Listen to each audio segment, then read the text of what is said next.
The beautiful, everyday chaos of parenthood fills my days. There is preschool pickup and drop-off and work to squeeze in between. There are building blocks and other toys to pick up and walks to pet the goats at the farm near our house. There is mac and cheese to make and more work to squish in while my child spills the building blocks all over the floor yet again. And all the while, never too far below the surface of my daily mothering, I feel the thrum of worry, fear, sadness, and anger over the warming of the planet that humans have caused and are continuing to cause. Simmering feelings that threaten to boil over and steal my attention. My child is too young to fully grasp why there isn't snow in July, let alone the broad scope of the climate crisis. But she will eventually. And while it's tempting to hide the climate crisis from our children for as long as we can, after all, we want the world to be perfect for them, they need to know, and they deserve to know. My child and yours will have to navigate the climate crisis for much of their lives. Many of them already are. In late spring 2023, when smoke from wildfires in Canada engulfed much of the northeastern U.S., including our coastal town, for a week, we had our first taste of that life. When my child asked to go outside after school and I said, "Yes, for a few minutes, but only if you wear a mask," I felt a stab of horror at how practical it sounded. My child, so used to masks from the pandemic, looked at me and asked, "Because the air can make me sick again?"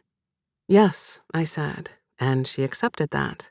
But eventually, I know she'll ask why, if we can fix it, and how. As our children grow, they'll face days of poor air quality and high temperatures, forcing school closures, event cancellations, and more.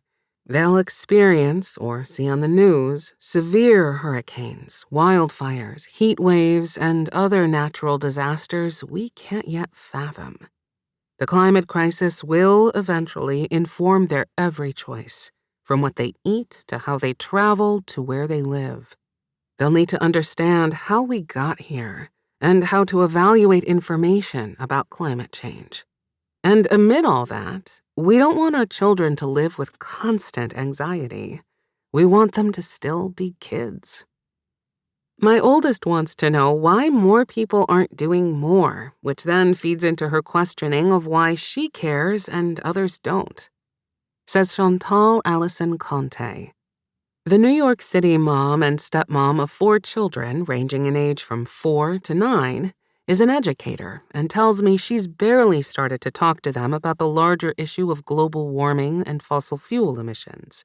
But recently, her 9-year-old and her 8-year-old, whom she homeschools, did a project on plastics in the ocean, which led to more questions, specifically trying to understand why more isn't being done. So how does Allison Conte broach the topic? How do climatologists? How do teachers? Is 8 too young? When is the right age to talk about the subject? How should parents have the talk? And how do parents find the line between informing and alarming our children? Talking about global warming doesn't have to be a formal sit-down conversation, and it's definitely not a one-and-done discussion.